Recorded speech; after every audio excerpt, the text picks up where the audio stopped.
해가 지고 밤이 되자 어머니는 품에 가득 담긴 떡 바구니를 들고 집으로 돌아가기 시작했어요. 밤길은 어둡고 조용했지만 멀리서 이상한 소리가 들려서 더 무서웠어요.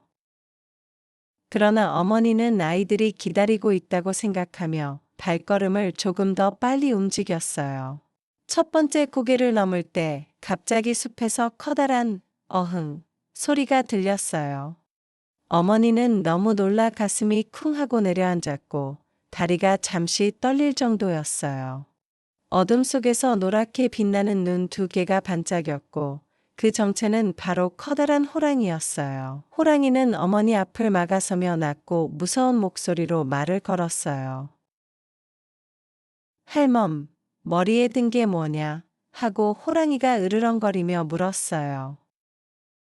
어머니는 떨리는 목소리로 이것은 잔칫집에서 얻은 떡입니다. 하고 대답했어요. 그러자 호랑이는 입맛을 다시며 떡 하나 주면 안 잡아먹지. 하고 말했어요. 어머니는 살기 위해 떡 하나를 조심스럽게 꺼내 호랑이에게 던져 주었어요. 호랑이는 그 떡을 한 입에 꿀꺽 삼키고는 만족한 듯 숲속으로 사라졌어요. 어머니는 가슴을 쓸어내리며 휴, 다행이다 하고 조용히 말했어요. 하지만 길은 아직 멀었고 어머니는 떡 바구니를 꼭 잡고 다시 걸음을 옮겼어요. 두 번째 고개에 도착했을 때 또다시 같은 호랑이가 나타났어요. 호랑이는 다시 떡 하나 주면 안 잡아먹지 하고 무섭게 말했어요. 어머니는 떨었지만 떡 하나를 또 꺼내 호랑이에게 주었어요. 이런 일은 세 번째 고개에서도 네 번째 고개에서도 계속 반복되었어요. 고개를 넘을 때마다 떡은 줄어들고 어머니의 마음은 점점 불안해졌어요. 드디어 마지막 고개에 도착했을 때 바구니에는 떡이 하나도 남지 않았어요. 하지만 호랑이는 또 나타났고 이번에는 더 환한 얼굴을 하고 있었어요. 호랑이는 떡 하나 주면 안 잡아먹지 하고 다시 크게 포효했어요. 어머니는 울먹이며 이제 떡이 정말 하나도 없어요 하고 말했어요. 아이들이 기다려서 어서 집에 가야 해요. 제발 보내주세요. 하지만 호랑이는 어머니의 말을 듣지 않았고 더욱 무섭게 소리쳤어요. 떡이 없으면 너를 잡아먹어야겠다 하고 호랑이가 크게 포효했어요. 어머니는 비명을 질렀지만 결국 호랑이에게 잡아먹히고 말았어요. 정말 슬픈 순간이었고 어머니는 아이들을 생각하며 눈을 감았어요. 하지만 호랑이는 멈추지 않았고 이번에는 집에 있는 오누이를 노렸어요. 호랑이는 어머니의 옷과 수건을 걸치고 어머니인 척하며 집으로 향했어요. 집에서 오누이는 따뜻한 방 안에서 엄마를 기다리며 서로 기대고 있었어요. 밤은 깊어지고 바람 소리는 점점 커져 아이들은 더 무서워졌어요. 오빠는 걱정하지 마. 엄마는 곧 오실 거야. 하고 동생을 달랬어요. 그때 갑자기 누군가 문을 쿵쿵쿵 하고 두드렸어요. 문 밖에서 얘들아, 엄마다. 문 열어라 하는 목소리가 들렸어요. 여동생은 반가워 달려가려 했지만 오빠가 급히 붙잡았어요. 오빠는 잠깐 목소리가 이상해 하고 조심스럽게 말했어요. 오빠는 문에 귀를 대고 엄마, 왜 목소리가 이래요? 하고 물었어요. 호랑이는 당황했지만 야른 목소리로 감기 걸려서 하고 대답했어요. 호랑이는 기침 소리까지 흉내내며 아이들을 속이려 했어요. 여동생은 정말 엄마가 감기 걸린 줄 알고 믿기 시작했어요. 하지만 오빠는 의심을 멈추지 않았고 더 확인하려 했어요. 오빠는 손 좀 보여주세요 하고 문틈으로 손을 보라고 했어요. 호랑이는 큰 털 많은 앞발을 문틈 사이로 쑥 내밀었어요. 오누이는 그 손을 보고 깜짝 놀라 크게 숨을 들이마셨어요.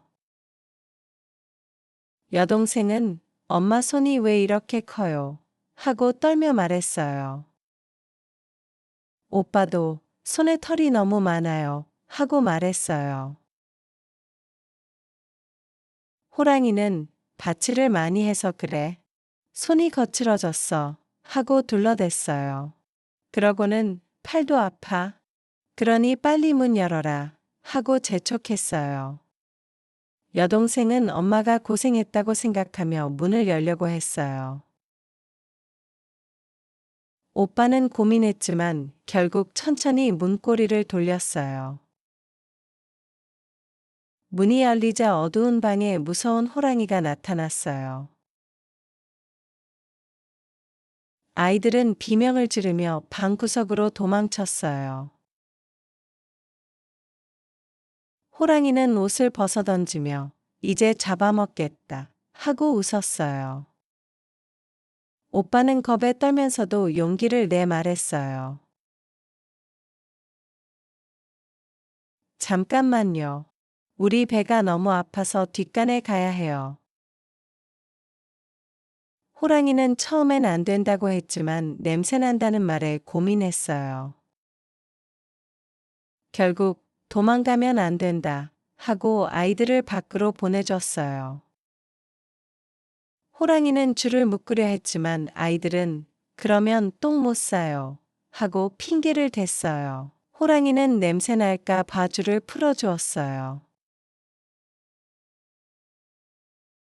아이들은 뒷간이 아니라 집 뒤에 큰 나무로 달려갔어요. 오빠가 동생을 먼저 올려보내고 자신도 서둘러 올라갔어요. 아이들은 나무 꼭대기 잎 사이에 조심스럽게 숨어 있었어요. 나무 위에서 두 아이는 서로를 꼭 껴안고 숨을 죽였어요. 호랑이는 기다리다 아이들이 안 오자 화가 나 밖으로 나왔어요. 우물 근처를 지나던 호랑이는 물속 비친 아이들 얼굴을 보고 착각했어요. 호랑이는 아이들이 우물에 빠졌다고 생각하고 기뻐하며 물을 휘저었어요. 나무 위 여동생은 너무 어이가 없어 소리 없이 웃었어요. 웃음소리를 들은 호랑이는 고개를 들고 나무 꼭대기를 봤어요. 호랑이는 오누이를 발견하고 이빨을 드러내며 웃었어요. 거기 어떻게 올라갔느냐? 하고 호랑이가 물었어요. 오빠는 손과 발에 참기름을 발랐어요. 하고 거짓말했어요. 그래서 미끄러지지 않고 올라갈 수 있었어요. 하고 덧붙였어요. 호랑이는 그 말을 믿고 부엌에서 참기름을 가져왔어요. 앞발과 뒷발에 참기름을 잔뜩 바르고 나무를 잡았어요. 하지만 너무 미끄러워 잡자마자 슉 하고 떨어졌어요. 호랑이는 몇 번이고 다시 시도했지만 계속 미끄러졌어요. 여동생은 바보 호랑이, 도끼로 나무를 찍고 올라오면 되지 하고 외쳤어요. 오빠는 놀라며 동생의 입을 막았지만 이미 늦었어요. 호랑이는 오, 좋은 생각이구나 하고 소리쳤어요. 호랑이는 헛간에서 큰 도끼를 들고 나무를 찢기 시작했어요. 호랑이는 도끼로 발판을 만들며 점점 위로 올라왔어요. 아이들은 호랑이가 가까워지는 것을 보고 얼굴이 하얗게 질렸어요. 그러던 순간 하늘에서 부드러운 빛이 내려와 아이들을 감쌌어요. 오누이는 몸이 가벼워지는 것을 느끼며 천천히 하늘로 떠올랐어요. 빛은 따뜻했고 엄마 품처럼 부드럽게 아이들을 보호했어요. 호랑이는 놀라며 어디 가는 거야? 하고 소리쳤어요. 아이들은 공중에서 아래를 내려다보며 점점 멀어졌어요. 호랑이는 잡으려고 다시 나무를 찍다가 중심을 잃었어요. 호랑이는 나무에서 미끄러져 크게 소리 지르며 떨어졌어요. 땅바닥에 떨어진 호랑이는 아파하며 몸을 굴렸어요. 하지만 호랑이는 포기하지 않고 또 나무를 타려 했어요. 그러나 나무 껍질은 너무 미끄러워 다시 떨어졌어요. 한편 아이들은 구름 가까이까지 떠올랐어요. 여동생은 오빠, 우리 하늘에 가는 거야? 하고 물었어요. 오빠는 응, 괜찮아. 빛이 우리를 지켜주는 것 같아. 하고 말했어요. 그때 호랑이는 점프했지만 손이 닿지 않고 다시 떨어졌어요. 아이들은 호랑이를 보며 안쓰럽기도 하고 무섭기도 했어요. 아이들은 저 호랑이는 너무 나쁜 일을 했구나 하고 속으로 생각했어요. 빛은 더 밝아지며 아이들을 더욱 안전하게 지켜주었어요. 오빠는 어디론가 끌려가듯 하늘로 더 올라갔어요. 여동생도 오빠의 손을 잡고 하늘 깊숙이 들어갔어요. 갑자기 빛이 둘로 나뉘며 오누이를 다른 방향으로 이끌었어요. 오빠에게서 빨간 빛이 나며 태양처럼 빛나기 시작했어요. 여동생에게서는 하얀 빛이 퍼지며 달처럼 부드럽게 빛났어요. 오누이는 태양과 달이 되어 하늘에 머물게 되었어요. 땅에서는 호랑이가 울부짖었지만 더 이상 아이들에게 닿을 수 없었어요. 오빠는 태양이 되어 세상을 따뜻하게 비추었어요. 여동생은 달이 되어 조용한 밤을 밝혀주었어요. 사람들은 해와 달을 보면서 오누이를 떠올렸어요. 오누이도 하늘에서 아래 세상을 지켜보며 서로의 존재를 느꼈어요. 새벽과 저녁이면 오누이는 잠시 만나 서로 인사했어요.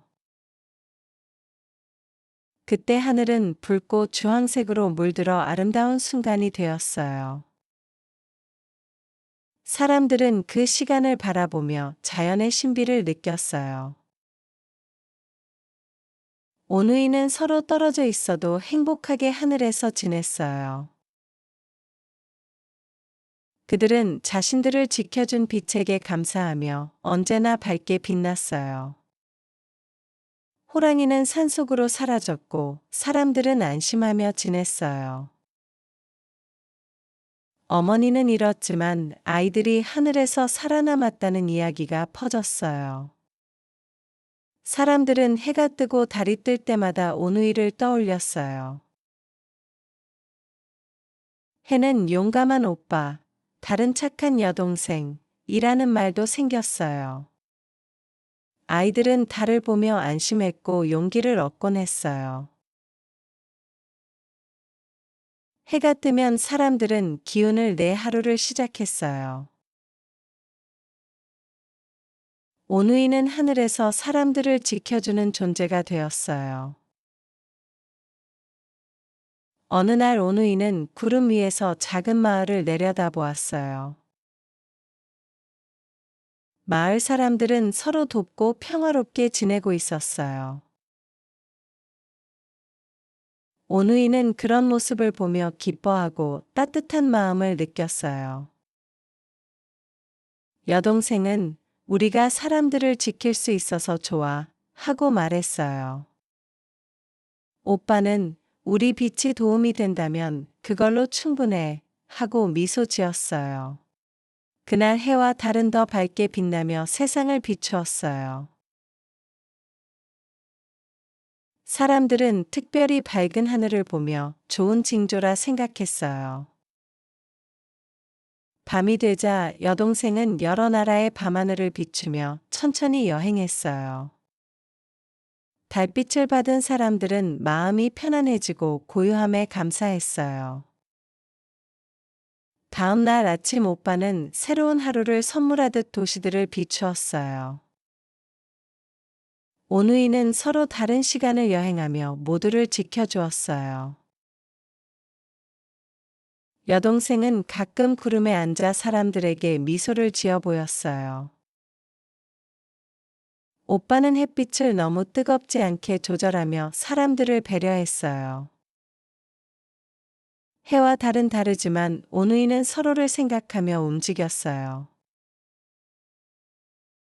오빠가 지면 여동생이 뜨고 여동생이 지면 오빠가 떴어요. 그 리듬은 사람들의 삶을 편안하고 안정되게 만들었어요. 사람들은 해와 달의 움직임 덕분에 일하고 쉬는 시간을 알 수 있었어요. 시간이 지나도 오누이는 계속 밝게 빛나며 세상을 지켰어요. 오누이는 어머니의 사랑을 잊지 않았고 그 마음을 빛에 담았어요. 여동생은 달빛에 어머니의 따뜻함을 담아 밤마다 내렸어요. 오빠는 햇빛에 용기와 희망을 담아 많은 사람에게 힘을 줬어요. 사람들은 해와 달이 마음을 가진 존재라고 믿기 시작했어요. 이 믿음은 오래도록 전해지며 이야기와 노래가 되었어요.